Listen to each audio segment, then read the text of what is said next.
today I'm going to go over my exact uploading process and settings I use that have helped me go on to get videos like this, almost 4 million views, this one 2 million views, this one 3 million views, this one 1.9 million views. You get the idea. Now I've got the social proof out of the way. Let me just show you exactly what we do step by step in depth and make the best YouTube video uploading tutorial on the internet. So first thing you're going to do to upload your video is come to YouTube. Obviously you need to be signed in, hit this button, hit upload a video. Pretty straightforward. I have already done that and you can see I have a video being uploaded or has uploaded right here. The first thing we're going to look at is the title. Now we're going to get on to some of the more advanced settings and cool fun stuff later, but we need to spend some time on the title here because the title is incredibly important for a number of reasons. First myth I want to bust. There have been people around here saying that the file name of your video, which is often reflected in the title, impacts your SEO and how well your video ranks. That is a complete lie. Ignore anyone who says that. But what does matter to SEO is your video title itself. So if you want to rank your video in search,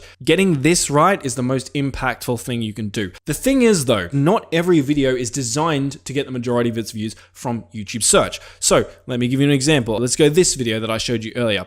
This is a video where I say, I bought 5 million YouTube views, here's what happened. Now, when you think about this video's got 2 million people to watch it, but not many of those people are probably going to YouTube search and typing in, I bought 5 million views, blah, blah, blah. So instead, most people probably would have found this on their YouTube homepage or in their next up. And as you can see here, if I go into traffic sources, you can see that this is correct, right? Only 5% of my viewers actually came from YouTube search. So why does this matter? Well, it means that if your video is the kind of thing that's not going to be found through YouTube search. That's something like I bought 5 million views, or I discovered this crazy challenge, or whatever it is, something that people probably aren't going to be searching for. You don't need to worry about including any keywords or SEO stuff here. Just focus on making this title as clickable as possible. The more clickable it is, the more likely it is the algorithm is going to promote that video to viewers on the homepage, on recommended, and your video is going to get a lot of views. However, if your video is the kind of video that is likely for people to search for it, so tutorial videos are a good example of this, like how to change a light bulb, for instance. In those sort of instances, it's very important that you get keywords right because otherwise your video is not going to show up. And the reason I'm telling you all this here is creating the right title that's going to get you the most amount of views really depends on the type of video you're posting. And you need to evaluate your video, figure out which of the two buckets I've just mentioned it best fits in, and then write your title accordingly. I might turn gain into get because I'm a dumb Australian who doesn't like long fancy words. Then I might come over here and type get analytics access to a YouTube channel like a pro. Because what I think viewers who want to find a video like this are going to most likely be typing into YouTube is something like how to get analytics access to a YouTube channel. And so I want to make sure those keywords are in my title. Now you can use a keyword research tool like vidIQ, for instance, to dive a lot deeper into the best keywords and search phrases to include in your title. But for now, I'm just going to leave this and move on to the next part of our video, which is the description. Now the description is something that people get wrong all the time. And it's actually one of the most important elements to uploading your video. So here is the description template I like to use for all of my videos. I'll explain exactly how to use it and why I use it right now, but I'm going to give you this template for free later in the video just as a bribe to keep you watching and get my watch time up. But anyway, so the first bit of the description is you want a little text hook that sort of elaborates and teases what your video is. This hook, we don't want it to be any longer than 95 characters. And I'll get to why that is in a moment. Also, if you're creating a searchable video, like we talked about earlier, you want to make sure that you're including your keywords in this section. If your video isn't very searchable, it doesn't really matter what keywords you include in here. Just make sure this section entices and excites people to stick around for the video. All right, so I might write something like, here's a step-by-step tutorial on the easiest way to get analytics access to a YouTube channel. I'm just gonna check the character count of this. Bam, perfect. 94 characters. I'm just using an extension. It's called character count. It's completely free. And again, if you're seeing extensions and stuff around my uploading process, I like using tools to make my life easier, but you can do most of this stuff manually if you don't mind putting in a bit more time. So now we're going to move down our description a bit to this section. This is what I call your first call to action. And a call to action is where you promote something. And if you have a product or service, obviously this is the perfect place to put it. And you might be thinking, but Marcus, I don't promote anything. I don't have a product or sponsor or whatever. That's fine. Promote another one of your videos here. here. If someone clicks on your video and then they click on your call to action, you've now turned 1 view into 2 views. So don't miss out on that opportunity. And you want to copy the exact spacing and character counts I mentioned here, because what we want this to look like is, let's go to a video on YouTube, good old Grammarly ad. What we want our description to look like is this. So you're gonna have your first text hook, that's the first thing people are gonna read, and then you're gonna have your call to action here with the link showing up, whether that's to your product, service, or another YouTube video. And this is all gonna show up without people having to click on the more button. You don't wanna push this link down to another row, because if you do, then people aren't actually gonna be able to click on it without clicking on the more button. Now, speaking of links, this is something else that people stuff up. If you're linking to a product or a service or a website, then try to have a unique tracking link for every single video. That way you know exactly what videos are sending traffic to your website, because some videos send more traffic than others. For example, I had a video that got 700,000 views, I think, and it was sending double the amount of leads to my website as another video I had that I think had like 1.4 million views. And without my tracking link, I would have had no idea that my 700,000 view video was more successful, and I would have kept making more videos like the one that got 1.4 million views. Now, if you're not sending traffic to a website, let's say you're promoting another YouTube video, you don't just want to link the video here. What you want to do is create a playlist. And if you haven't got any playlists already, you just want to come to your YouTube studio, come up to create, click on create new playlist, just add in the title of your playlist, description doesn't really matter. And then click add videos and add a bunch of your videos to this playlist. And the reason you are going to do this is because if I go to one of my playlists, let's say I go to this one, and now that I'm inside of this playlist, I copy this link and use this link for my call to action. When someone goes to this video and clicks on this link, not only is it going to actually open up the video, but it's going to open up the video inside of a playlist, like you can see here, which is good because one, it pushes down all of the recommended competitor videos and make it harder for viewers to see them. And they have to scroll all the way down here to see these videos. But two, it means that if people get to the end of your video, now they're going to just automatically be loaded up another one of your videos, and then another one, and then another one, which is going to hopefully help you get multiple views off the same viewer. So I'm going to put that there. Next, what I like to do is I like to have this videos to watch next section, and I have a couple of different videos that are related to the topic of the video I'm posting with links to them, again, to try and get people to watch multiple of my videos. And what you'll notice here, if you look at these links carefully, you'll see that these look like the link I just showed you. And that's because these are also playlist links. So if I copy this and I chuck this into YouTube, you'll see that it loads up this video, but it loads it up again inside of a playlist. Now down below, what I like to do now is have another section for calls to action. Again, I use emojis here because I want to draw people's attention to these calls to action. This is exactly the same as the call to action that's up here. I just changed the wording of it. So if people don't click up here, I have another shot of getting them to click down here. So what I would do is I could just like copy something like this. Instead of doing want to watch me buy 5 million views, I could just do something like, I spent $80,000 buying views, watch what happened here, which is actually true, by the way. And again, I'm just going to promote the exact same thing. So now I've got the opportunity to try and get people to do this thing. And then below that, I'm just going to have any other calls to action that I want to promote. So this could be maybe your social media. For me, it's an email list. I highly recommend people promote an email list, especially if you're an education type channel, because it means if anything ever happens to your channel, you have all the email addresses of your subscribers, and so you can just email them your new videos or your new offers or products or whatever it is. Now below that, I like to have a little quote. I don't know if this actually makes a difference, I just like it. I'll then have my contact information for brands, and then below that, I will have a bunch of hashtags. Now, I get a bunch of questions about these hashtags. Firstly, people ask, is it not allowed by YouTube? And the answer to that is no. If you read YouTube's terms and conditions, they say you can have up to 60 relevant hashtags, and I usually have about 50 here. And when you link a hashtag in your video, it's going to one, show the hashtags at the top of the description. But if you click on those hashtags, it's also going to make your video show up when people type in that hashtag. Now, do many people type in hashtags? No, this isn't a great strategy to get huge amounts of views. As you can see, there's only like me and 2 other creators actually tagging their videos with these hashtags. But I think about it this way.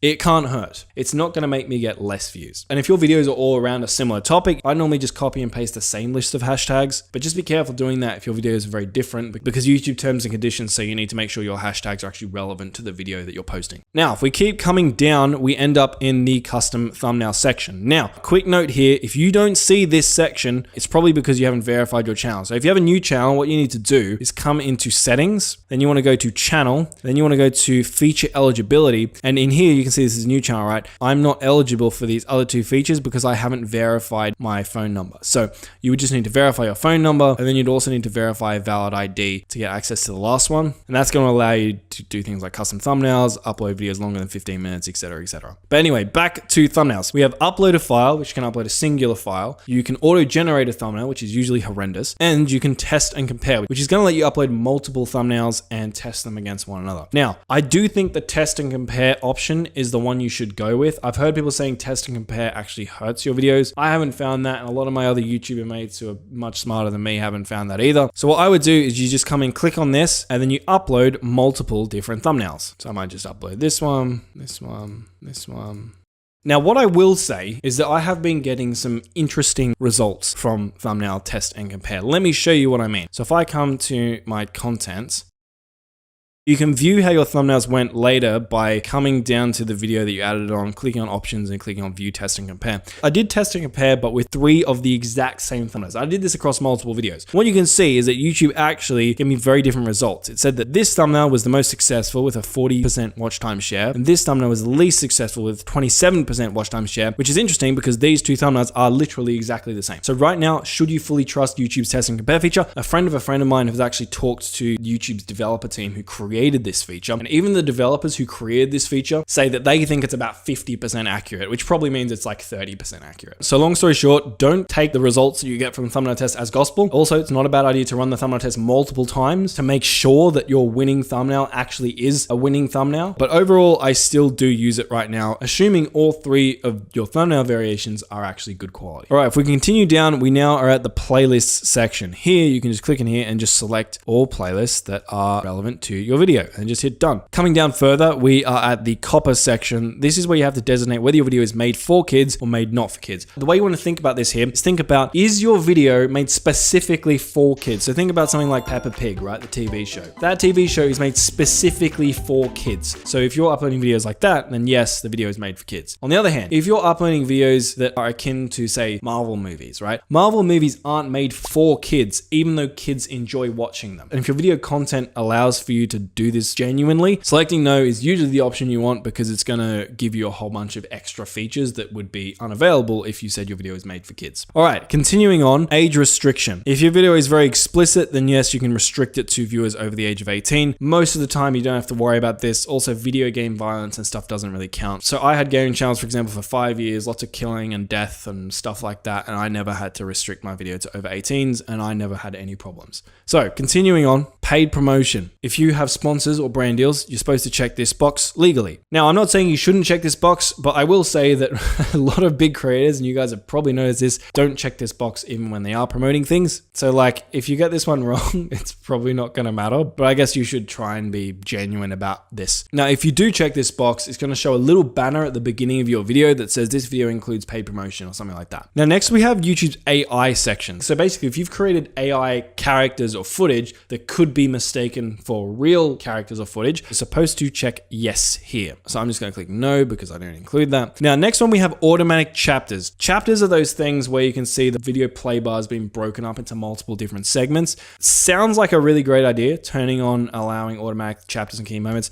I hate it because YouTube's AI often gets it wrong. So I would turn it off if you want to add those sections or segments to your video, which, as you've probably seen from my uploading process here, I don't think it's necessary. There are times where I think chapters can sort of hurt retention because people see the upcoming chapters and they just skip to them. But of course, that's not every video. So if you do want to add chapters, I would do it manually. The way you would do that is you'd come up to your description and you would type 0:00 and then type the name of your first chapter. Then you'd come down and type the timestamp where that chapter ends. So let's say it's 0:20, then type the name of the next chapter that's going to be. So it might be intro, you might say 0.1, and go 0:50, 0.2, 150.3, etc., etc. You don't have to have these spaces. I just added them in for some reason. And that'll make those chapters appear inside of your video. Now, an important thing to note, if you are doing chapters, try not to spoil your video. So I see a lot of people do this. In their chapters, they basically spoil the content and make it so the viewers don't actually need to watch. So for example, if I had a chapter in this video that was like, why chapters don't matter, you're going to be watching the video and you're going to see that little chapter with its title and be like, okay, he said chapters don't matter, so I don't need to watch this. I'm just going to go to the next step. And people are going to skip. If you are doing chapters, when you're titling them, try to title them in a way that doesn't make people think, oh, I already know this, or I already know what's going to happen, and just skip to the next interesting part of your video. All right,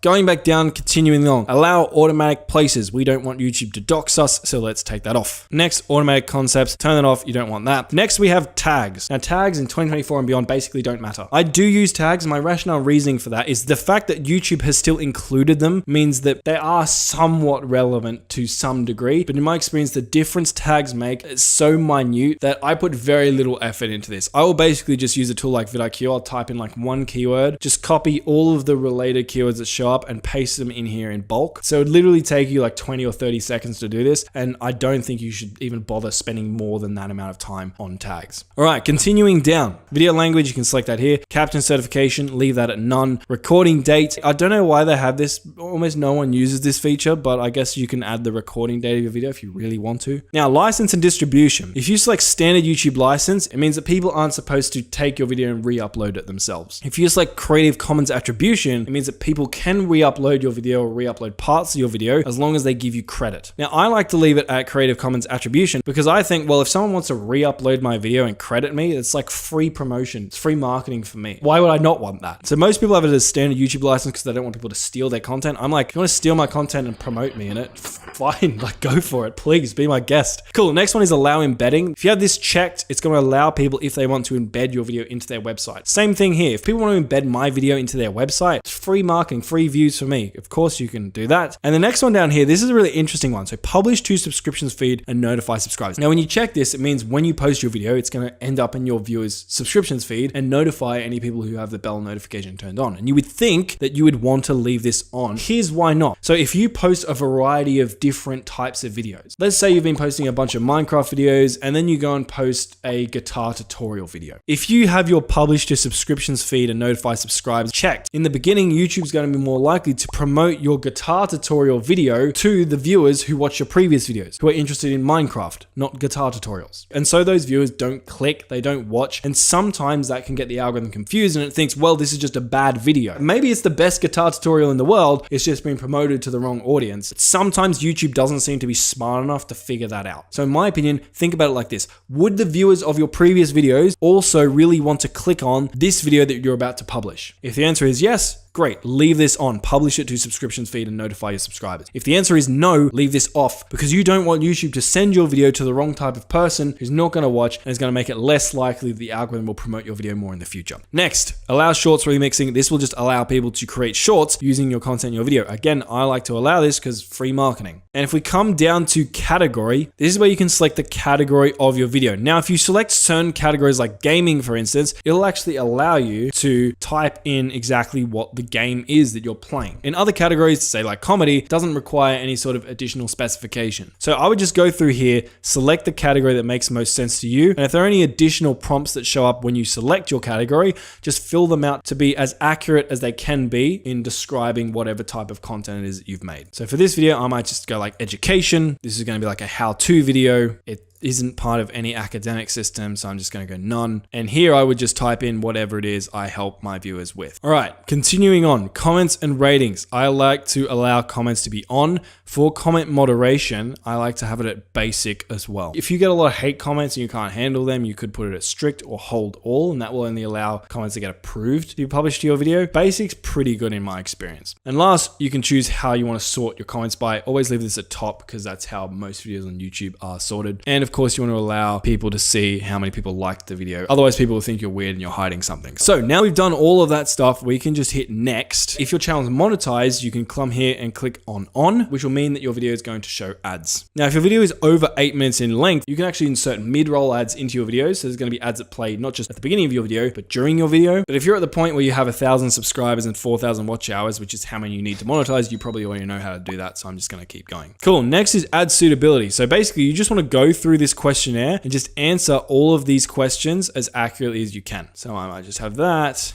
Adult content, there's going to be none. Violence, none. Harmful acts, none. Recreational drugs, none. None. Cool. None of this is that. So then I can just hit submit rating and then I'm going to hit next. And you always want to try and be as honest as you can in this section, because if you stay honest there, YouTube is going to basically allow you to continue moderating your own content. But if YouTube picks up that you're lying about what's actually in your video, then they're going to stop trusting you, and they might actually need to review your videos, which could take some time, meaning that if you want to post your videos right away, you're going to miss out on a chunk of ad revenue while YouTube are reviewing your ad suitability. So next, we're into video elements. You can add subtitles here if you want to reach a broader audience. YouTube automatically adds subtitles for most languages. I just let YouTube do it because it's pretty good. Next, you can click on add an end screen. What an end screen is that video box or playlist or channel subscribe icon that pops up at the end of a YouTube video to do whatever it is you want it to do. So you can import an end screen from a previous video, and we're just going to create one custom for this tutorial. So I'm going to click add. So YouTube has a couple of different templates you can use here. What I like to do personally is I like to promote a video. So your video is going to pop up here. What you can do is you can click on this, and I like to drag this out like that to make it as big as possible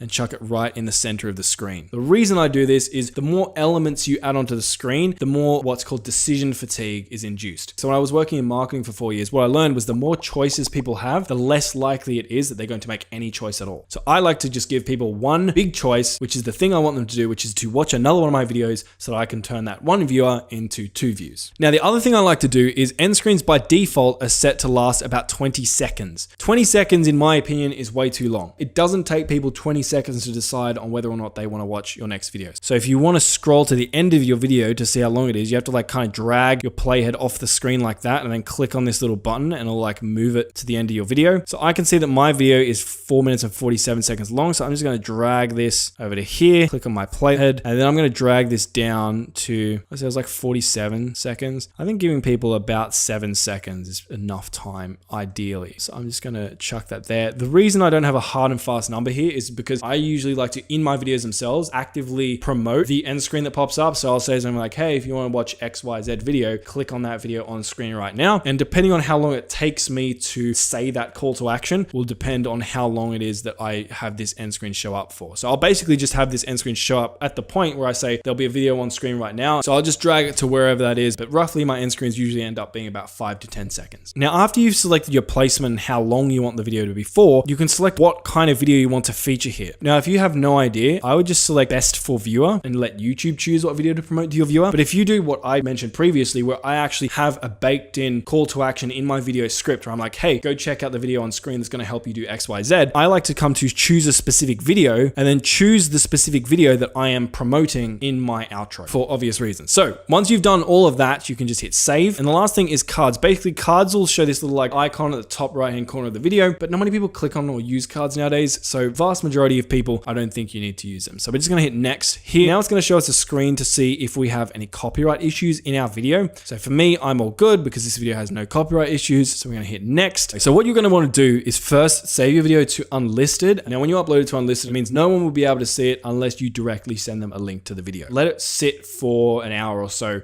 while it publishes the HD version of your video. Because if you just upload your video right away to public, the video might have only processed to standard definition. So when people watch it, it's not going to look very good. Also, YouTube might not have checked whether or not you have any copyright violations yet in your video, because also that can take some time sometimes. So you might find that you upload a video, you post it, and YouTube's like, hey, this video has copyright issues.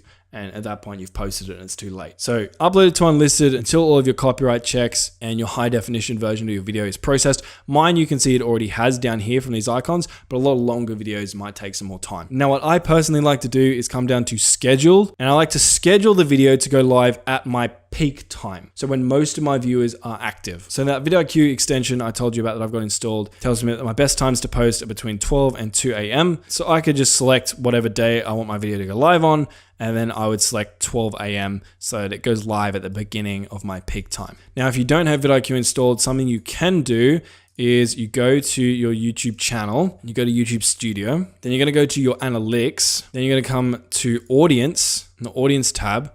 And if you scroll down, you should see this little thing here, and it's going to tell you when your viewers are online. So if I hover over these boxes, the lighter purple you see, the more viewers are online. So these dark purple sections, it means not many of my viewers are online. If I hover over this, you can see that. But if I hover over these sections, for example, like from 12 to like 2, 3, 4 a.m., that's when the majority of my viewers are, which is what vidIQ just told me, right? I should be posting around like 12 a.m. But quick thing, bear in mind, if you have a really small channel and you don't have much data, unfortunately, this section of your analytics is not going to show up. In saying all of that though, don't worry too much about publish time. A lot of people make a big deal about what's the perfect time to publish out to get more views. It really doesn't make that big of a difference. But coming back to actually publishing our video, you might see this option down here set as Premiere. What this will do, if you select this and you hit set up Premiere, you can select like a countdown timer that might look something like this, and you can choose what you want the length of the countdown timer to be. So you can actually make a trailer for your video that people can watch before your video goes live at the scheduled date. And you can also add redirects, which would allow you to sort of like stitch together multiple live streams or live events.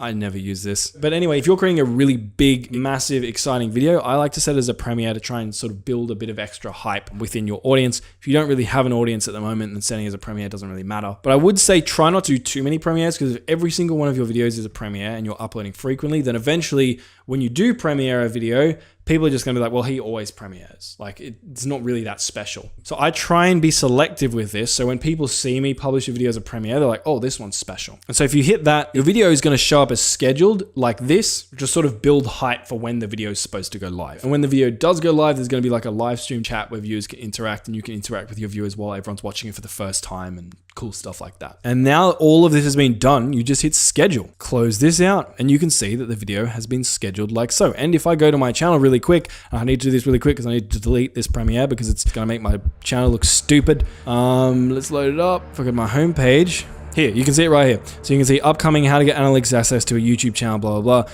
If I click onto this, you can see that I've got a premiere and there's one person currently waiting, and the kind of, the wait looks like this. Anyway, I'm gonna delete this really quick so people don't see it. This is stressful.